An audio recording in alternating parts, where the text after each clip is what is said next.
ওমা, বলো। কি করছো? আমি এই দেখো তরকারি কাটছি। ও, তোমার এই শাক। শাক, হ্যাঁ। এখানে কি কি শাক আছে? পাঁচমিশালি শাক? হ্যাঁ, কি শাক আছে এখানে? লাল শাক, লাল শাক, লাউ তারপরে পাতা, হ্যাঁ আর ওই কচু পাতা, কচু তারপরে পাতা, সজনে সজনে শাক। পাতা। হ্যাঁ, পাঁচমিশালি হ্যাঁ, শাক একটা হবে, তাই তো? হ্যাঁ, হ্যাঁ। আর এটা কাটছো? আর তেল পটল হবে। ও, এখানে এই দই পটল, হ্যাঁ। পটল কেটে রেখেছো? হ্যাঁ, পটল আর কেটে রেখেছি। ভেন্ডি? ভেন্ডি, হ্যাঁ। ভেন্ডি কেটে। ভেন্ডি ভাজলাম। আচ্ছা, হ্যাঁ, ভেন্ডি ভাজা, পটলের তরকারি, আর শাক শাক ভাজা, আর আর ইঁচড়ের ইঁচড়ের তরকারি, তরকারি, আর ডাল।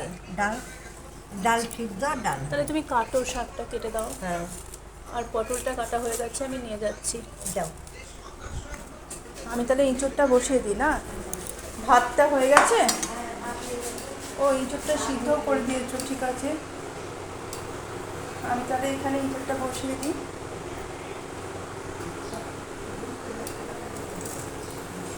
একটু জিরে দিলাম,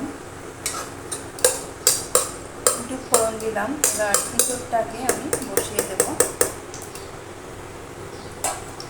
ইঁচড়টা সিদ্ধ করা হয়ে গেছে, তো ইঁচড়টাকে দিয়ে এবার একটু ভেজে নেব।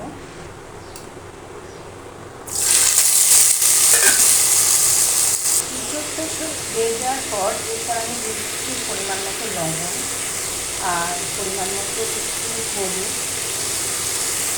আর দেবো একটু মিষ্টি।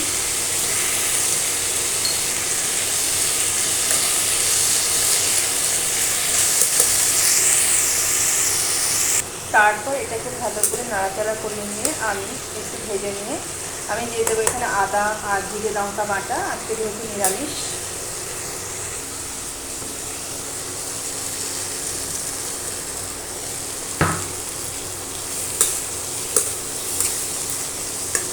ইঁচড়টাকে একটু কষিয়ে নিয়ে তেল দিয়ে মশলা দিয়ে তারপর আমি গরম মশলাটা দিয়ে দেবো।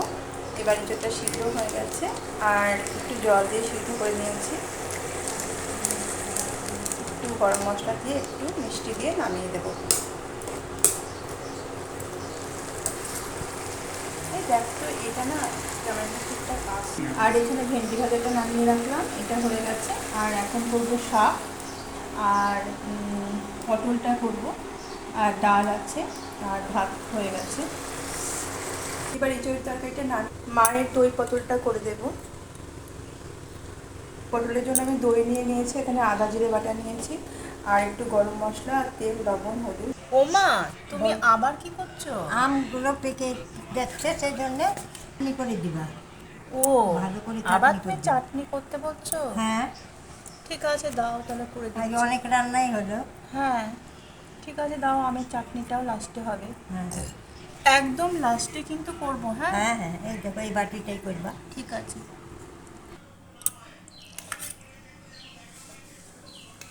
এরপর দইটাকে আমি একটু ফেটিয়ে নেব, আর পটলগুলো একটু সামান্য জল দিয়ে ভাপিয়ে রেখেছি।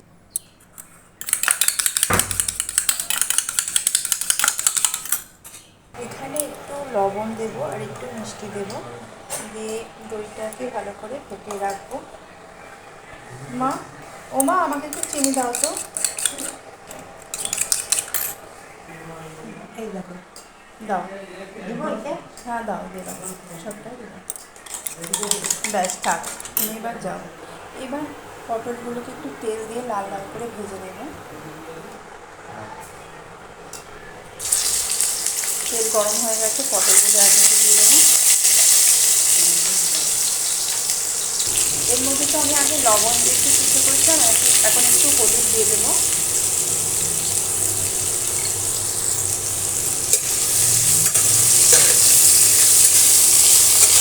লাল লাল করে পটলগুলো ভেজে নেব। এক হাতে যেহেতু ক্যামেরাটা ধরে আছি, ওই জন্য দেখা একটু অসুবিধা হচ্ছে, নাড়াচাড়া করতে একটু অসুবিধা হচ্ছে, নড়ে যাচ্ছে। পটলগুলো ভাজা হলে আমি এখানে একটু ঢেকে দেবো। ঢেকে ঢেকে ভাজলে পটলটাতে একটু কিন্তু স্বাদ হয়। পটলগুলো লাল লাল করে ভাজা আমার হয়ে গেছে।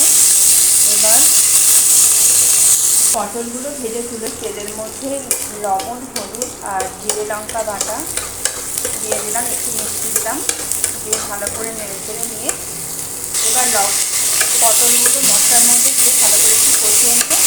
তারপর কিন্তু আমি হালকা করে একটু জল দিয়ে দেবো। অল্প একটু জল দিয়ে পটলটা সিদ্ধ আমি টক দইটা এর মধ্যে ঢেলে দেবো। এরপর নামানোর সময় দিয়ে দেবো একটু গরম মশলা। এবার দই পটলটা হয়ে গেছে, তারপর কিন্তু আমি আলুর চাটনিটাও বসিয়ে দিলাম আর এখানে পাঁচমিশালি শাকটাও সিদ্ধ হতে দিলাম।